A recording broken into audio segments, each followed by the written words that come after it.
ቢሆንስ? በፍቅር የምንመገበው ምግብ በሰውነታችን ውስጥ ቦምብ እየቀበረ ቢሆንስ? እንደ ባለሙያ በስራዬ የታዘብኩት አስገራሚ እውነታ ቢኖር ብዙዎቻችን ለከባድና ለውስብስብ የጤና ችግር የምንዳረገው በሩቅ ጠላት ሳይሆን በማዕዳችን ላይ በምናቀርበው የተሳሳተ አመጋገብ ነው። ውፍረት፣ ከፍተኛ ኮሌስትሮል፣ ስትሮክ እና የልብ ህመም እንዲሁም የደም ግፊት ሁላችንም የምንፈራቸው እነዚህ በሽታዎች መነሻቸው የምንወደው ምግባችን ነው። ሰላም ጤና ይስጥልኝ ውድ ተከበራችሁ አድማጮቼ፣ ተመልካቾቼ እንዴት ሰነበታችሁ? ልጥገባው ይታይገላው እባላለሁ።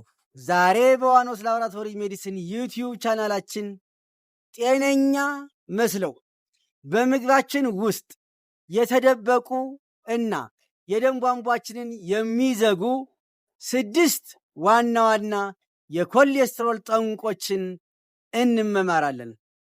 ከነዚህ ውስጥ ቢያንስ 3ቱን ዛሬውኑ ወዲያውኑ ከማዶ እንደሚያስወግዱ ወይም እንደሚቀንሱ እርግጠኛ ነኝ። ኮሌስትሮል በሰውነታችን ውስጥ በ6 ትልልቅ ዋና ዋና ምክንያቶች ይመጣል ስንል፣ አንደኛ ከእንስሳት ተዋጽኦ የምናገኘው ቅባት ነው። ሁለተኛ ከወተት ተዋጽኦ የምናገኘው ቅባት ነው። ሶስተኛ በፋብሪካ ወይም በኢንዱስትሪ የሚዘጋጅ ዘይት ነው። አራተኛ በዘይት የሚጠበሱ ምግቦች ናቸው። አምስተኛ ስኳር፣ ነጭ ዱቄትና ጨው የሚበዛባቸው ምግቦች ናቸው። 6ኛ በጎለፈት ወይም በገለባ ወይም በአሰር የደኸዩ ምግቦች ናቸው። ለምን እነዚህ 6ቱ ምግቦች አደገኛ ሆኑ? አንደኛ ምግቦች ብዙ ዘይት ስለሚሸከሙ ነው። ዘይቱን ደጋግመው ሲጠቀሙ ክፉ ቅባት ሊፈጥር ስለሚችል ነው። ካሎሪያቸውና ጨው የበዛባቸው ምግቦች ከፍተኛ ስለሆነና ውፍረትን ስለሚያስከትል ነው። አራተኛ መጥፎ ኮሌስትሮልን ወይም ኤልዲኤል የሚባለውን ስለሚጨምሩ ነው። አምስተኛ ትራይግላይሰራይድ የሚባለውን የቅባት አይነት በከፍተኛ ሁኔታ ወዲያውኑ ስለሚጨምሩ ሊሆን ይችላል። በእነዚህ በ5ቱ ምክንያቶች እነዚያ ከላይ የተጠቀሱ 6ቱ የምግብ ዝርዝሮች በእንስሳት ተዋጽኦ የሚገኙ ሳቹሬትድ ፋት ያላቸው ምግቦች ወይም ደግሞ በተፈጥሮ ከእንስሳት የሚገኙ የቅባት አይነቶችን ብለን የምንጠቅሳቸው የቅባት አይነቶች እና ምግቦች፣ አንደኛ የሰባ የበግ ስጋ፣ የሰባ የበሬ ስጋ፣ 3ኛ የበግ ላት፣ 4ኛ ላችን ባይሆንም የአሳማ ስጋ። እነዚህ ከእንስሳት ተዋጽኦ የሚገኙ መጥፎ ኮሌስትሮል ሊጨምርባቸው ከሚችሉ እነዚህ 4ቱ የቅባት አይነቶች ናቸው። ሁለተኛ ከወተት ተዋጽኦ የምናገኛቸው የቅባት አይነቶች ደግሞ የተነጠረ ቅቤ፣ አይብና ክሬም። እነዚህ 3ቱ ደግሞ ከወተት የምናገኛቸው የቅባት አይነቶች ናቸው። የነጠረ ቅቤ ወይም የረጋ ቅቤ በኖርማል ሙቀት ውስጥ በቤታችን ቁጭ ብለን የሚረጉ በቀላሉ የደም ቧንቧዎችን የሚያጠቡ እና መጥፎ ኮሌስትሮልን በከፍተኛ ሁኔታ የሚጨምሩ ምግቦችን ይይዛል። በቅመማ ቅመሞች ያበደ እና በእሳት የሚነጥር እና ለረጅም ጊዜ ረግቶ የሚቆይ የነጠረ ቅቤ መጥፎ ኮሌስትሮልን የመጨመር እድል አለው። 3ኛ በፋብሪካ የሚዘጋጅ ዘይት ነው። ማርጋሪን፣ ኬክ፣ ብስኩት፣ ዶናት፣ አንዳንድ ፈጣን ምግቦች እነዚህ በፋብሪካ ዘይት አማካኝነት ተዘጋጅተው ምግቦችም እዛው ፋብሪካ ውስጥ የሚገኙ የተለያየ ቅመማ ቅመሞች የሚጨመርባቸው ሊያቆዩ የሚችሉ የኬሚካል የሚጨመርባቸው ጨውን ጨምሮ የሚጨመርባቸው የምግብ የምግብ ዝርዝሮች እና የፋብሪካ ውጤቶች ሲሆኑ እነዚህ መጥፎ ኮሌስትሮልን ሊጨምርባቸው የሚችሉ የምግብ ዝርዝሮች ናቸው። ፋብሪካ የሚዘጋጅ ዘይት ምንድን ነው የሚሰራው? እነዚህ ከላይ የጠቀስናቸው በፋብሪካ ውስጥ የሚዘጋጅ ዘይት ውስጥ እና ምግቦችም በኢንዱስትሪ የሚዘጋጁ እነዚህ ዘይቶች በከፍተኛ ሙቀትና በኬሚካል የታጠቡ ሪፋይንድ ስለሆኑ በውስጣቸው ያለው ጠቃሚ ንጥረ ነገር ጠፍቶ ለልብ ህመምና ለሰውነት መቆጣት ኢንፍላሜሽን መንስኤ ይሆናሉ። ስለዚህ በዚህ ምክንያት መጥፎ ኮሌስትሮልን የመጨመር ዕድላቸው ከፍተኛ ነው።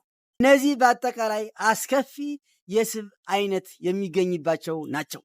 ምክንያት የሚዘጋጀው ፈሳሽ የእጽዋት አይነቶች በፋብሪካ ውስጥ በሃይድሮጅን ጋዝ አማካኝነት እንዲጠነክሩ ስለሚደረግ ነው። መጥፎ ኮሌስትሮልን ኤልዲኤልን በከፍተኛ ሁኔታ ከመጨመሩም በላይ ጠቃሚውንና ልብ የሚጠብቀውን ጥሩውን ኮሌስትሮል ወይም ኤችዲኤል መጠን እንዲቀንስ እና እንዲወርድ ያደርገዋል። የፓልም ዘይት፣ የጥጥ ፍሬ ዘይት፣ የአኩሪ አተር ዘይት፣ የበቆሎ ዘይት፣ ደጋግሞ የበሰለ ዘይት እነዚህ ለኤልዲኤል መጨመር፣ ለመጥፎ ኮሌስትሮል መጨመር የራሳቸው አስተዋጽኦ ያደርጋሉ። አራተኛው ደግሞ በባህላዊ መንገድ የሚጠበሱ ምግቦች፣ ለምሳሌ በዘይት ያበደ ደጋግሞ በተጠቀም ዘይት የሚዘጋጁ ምግቦች፣ ለምሳሌ ሳምቡሳ፣ ቦምቦሊኖ፣ ኩኪስ፣ ቺፕስ፣ ቃጠሎ፣ እርጥብ እና እነዚህም የመሳሰሉት ምግቦች በባህላዊ መንገድ በየመንገዱ የሚጠበሱና ለረጅም ምግቦቹ ዘይትን ጨምቀው አብዞርብ አድርገው ተሸክመው ስለሚቀመጡ የበሰም ስርን እና የልብ ስርን የመዝጋት ዕድሉ ከፍተኛ በመሆኑ ምክንያት። አምስተኛ ስኳርና ነጭ ዱቄት። ብዙ ሰዎች ኮሌስትሮል የሚጨምረው ስብ የበዛበት ምግብ ብቻ ይመስላቸዋል። ነገር ግን ስኳርና ነጭ ዱቄት የጥሩ ኮሌስትሮልን ጠላቶች ናቸው። ለኤልዲኤል ደግሞ አስተዋጽኦ የሚያደርጉ የምግብ አይነቶች። እንዴት ስኳርና ነጭ ዱቄት ለመጥፎ ኮሌስትሮል መጨመር አስተዋጽኦ ያደርጋል ብለን ካልን ከመጠን በላይ ስኳር፣ ለስላሳ መጠጦች፣ ነጭ ዳቦ፣ ፓስታ፣ መኮረኒ ስንመገብ ሰውነታችን ይህንን ከፍተኛ ግሉኮስ ወደ ትራይግላይሰራይድ እና ወደ መጥፎ ኮሌስትሮል ይቀይረዋል። በዚህ ጊዜ የደም ስሮች ይዘጋሉ። በዚህ ጊዜ የልብ ስሮች ይዘጋሉ። በዚህ ጊዜ ስትሮክ ይከሰታል። የልብ ድካም ይከሰታል። የደም ግፊት ይፈጠራል። በዚህ ጊዜ ስኳርና ነጭ ዱቄት የሚባሉት ከዚህ በተጨማሪ ኢንሱሊን እንዲበራከት ስለሚያደርግ፣ እንዲበዛ ስለሚያደርግ፣ እንዲመረት ስለሚያደርግ፣ ጉበት ደግሞ መልእክት ስለሚደርሰው ኮሌስትሮል እንዲያመርት ያነሳሰዋል፣ ያስገድደዋል። በዚህ ምክንያት ተጨማሪ ኮሌስትሮል ደማችን ውስጥ ይከማቻል ማለት ነው። ነጭ ዳቦ በስኳር፣ ኬኮችና ዶናቶች በስኳር፣ የፋብሪካ ብስኩቶች በስኳር እና በዘይት፣ ቃጠሎ የመጥፎ ኮሌስትሮልን መጠንን በደማችን ውስጥ የመጨመር ዕድላቸው ከፍተኛ ነው።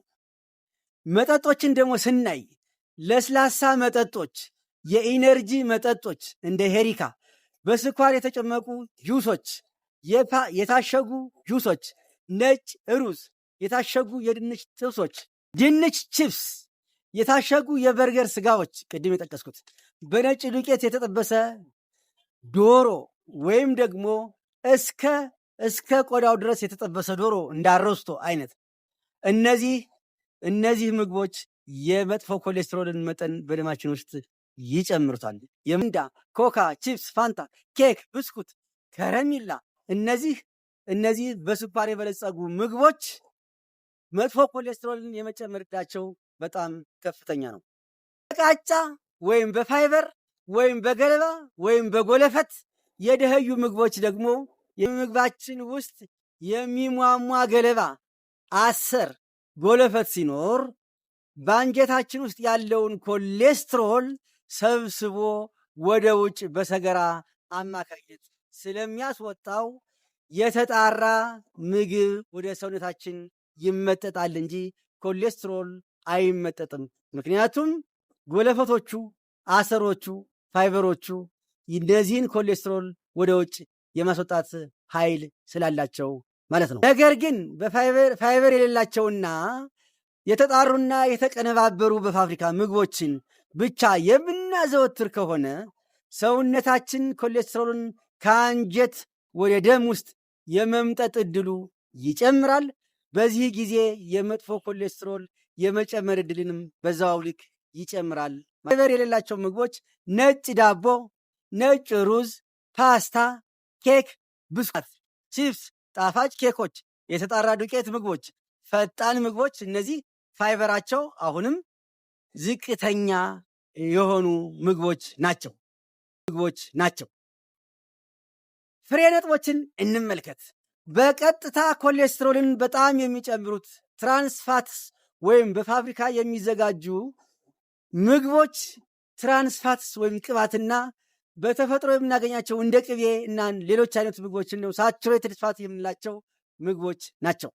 ስኳርና ፋይበር እጥረት ያላቸው ምግቦች ደግሞ በቀጥታ ሳይሆን ውፍረትን በመጨመር በኢንሱሊን መቋቋም እና ትራይግላይሰራይድን በመጨመር ኮሌስትሮልን ያባብሳሉ።